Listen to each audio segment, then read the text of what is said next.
कोपरगाव शहरातील नागरिकांना दिलेला पिण्याच्या पाण्याचा प्रश्न सोडवण्याचा शब्द 5 नंबर साठवण तलाव व वितरण व्यवस्थेसाठी 131.24 कोटी निधी देऊन आमदार आशुतोष काळे यांनी पूर्ण केला आहे। 5 नंबर साठवण तलावाचे काम पूर्ण झाल्यामुळे कधी 21 दिवसांनी तर कधी 16 दिवसांनी मिळणारे पाणी आता कोपरगावकरांना 4 दिवसाआड मिळत आहे। हे पाणी नियमित मिळावे हे आमदार आशुतोष काळेंचे स्वप्न आहे। त्या स्वप्नपूर्तीकडे पहिले पाऊल पडले असून कोपरगाव शहराच्या पाणी पुरवठा योजनेतील मंजूर असलेल्या ब्रिजलाल नगर येथील पाण्याच्या टाकीची यशस्वी चाचणी पूर्ण झाली असल्याची माहिती राष्ट्रवादी काँग्रेसचे माजी नगरसेवक वीरेन बोरवके यांनी दिली आहे।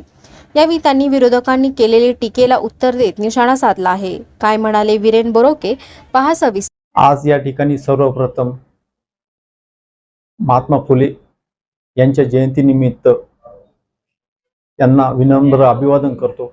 त्याचबरोबर येत्या 14 तारखेला डॉक्टर बाबासाहेब आंबेडकर यांच्या जयंतीनिमित्त त्यांना सुद्धा विनम्र अभिवादन करतो। आज आपण जर पाहिलं 2019 पासून आमदार आशुतोष दादा काळे हे कोपरगाव शहरासाठी व ग्रामीण भागासाठी लढत आहे। त्यांनी 2019ला ज्यावेळेस निवडणुकीत लढून आले, जो लोकांना शब्द दिला होता की कोपरगावचा पाणी प्रश्न मला निवडून द्या, मी कोपरगावचा पाणी प्रश्न मिटवेल। आमदार आशुतोष दादा काळे ज्यावेळेस निवडून आले त्यावेळेस त्यांनी सर्वात मोठा हातात काम घेतलेलं होतं ते पाणी प्रश्नाचं।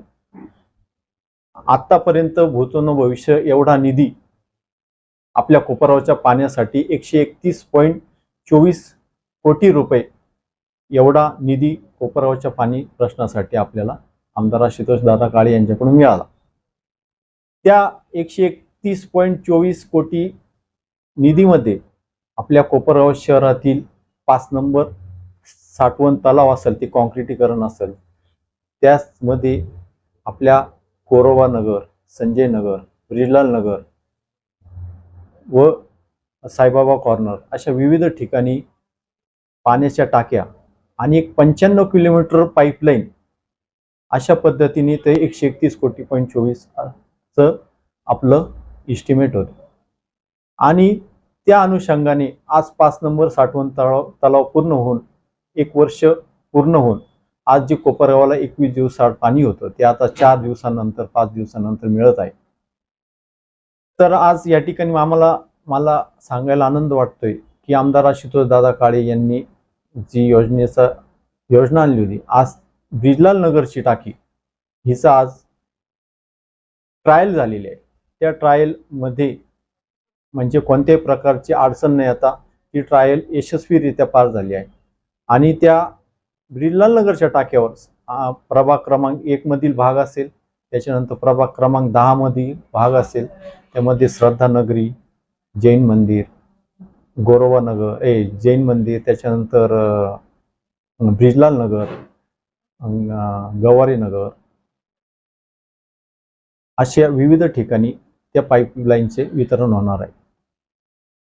आणि उर्वरित राहिलेल्या सर्व ज्या वितरण पाईपलाईन आहेत त्या लवकरच आमदार आशुतोष दादा काळे यांच्या सूचनेने मार्गी लागतील। आता आपण जर पाहिलं कोणत्या मोठ्या कामाला वेळ लागतो, आज आपलं 5 नंबरचं साठवण तलाव तयार झाल्यामुळं आपल्याला आता जो आशुतोष दादा काळे यांनी 1 ते 4 जे तलाव आहेत त्या तलावांसाठी ह्या इस्टिमेटमध्ये खोदाई करून दुरुस्ती असं टेंडर होतं।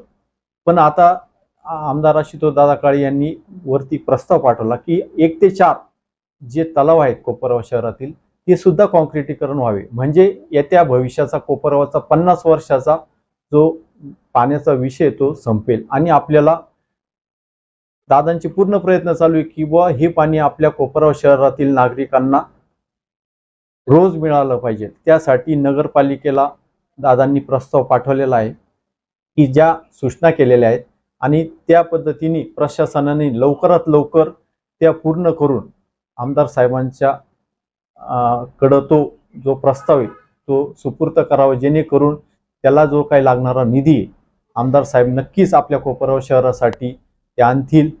तरी सर्व नागरिकांच्या वतीने मी या ठिकाणी जी पाईपलाईन वितरण व्यवस्था चालू झाली सर्व नागरिक कोपराव शहरातील नागरिकांच्या वतीने आमदार आशुतोष दादा काळे यांना शुभेच्छा देतो आणि त्याचबरोबर प्रशासनाने कोपराव नगरपालिकेने सुद्धा ह्या ठिकाणी जास्तीत जास्त लक्ष घालून अजून काम कसं पटकन होईल ह्या दृष्टीने पाहावं एवढं बोलतो.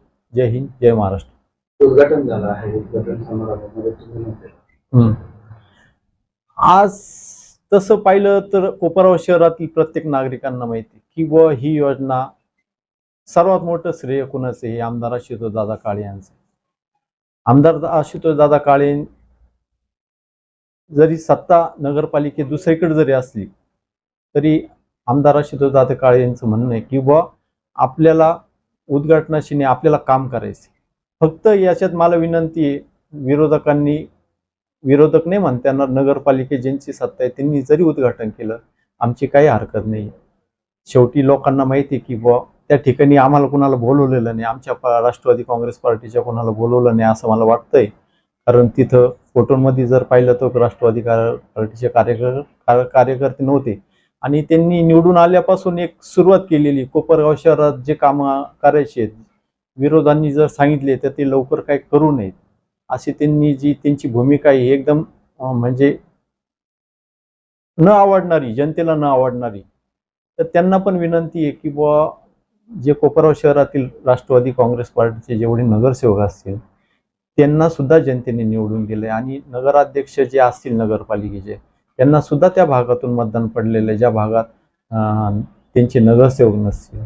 तर त्यांनी अशा केविलवाना खेळ करू नये आणि सर्व राष्ट्रवादी ज्या आमदारांनी जो निधी आणलेला आहे राष्ट्रवादीच्या नगरसेवकांना त्यांनी त्या ठिकाणी बोलवलंच पाहिजे अशी त्यांना विनंती केली पाहिजे, जनतेने केली पाहिजे. आणि ह्याच्यात आपलं नुकसान हे कुणाचं नाही, हे जनतेचं नुकसान होऊ नये एवढी त्यांनी काळजी घ्यावी.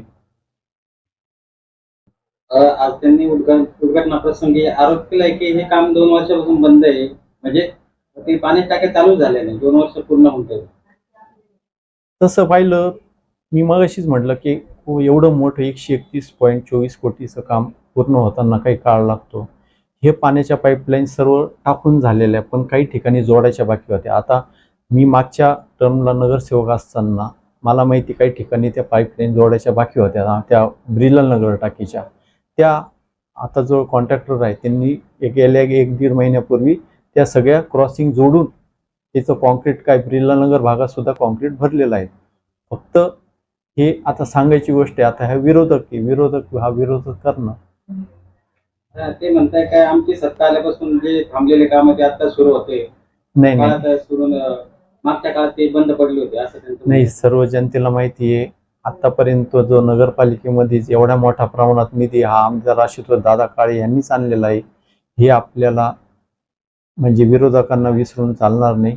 पण आता श्रेयवादाच्या ह्या लढाईत त्यांचा थोडा शब्द चुकत असतील असं मला वाटतं.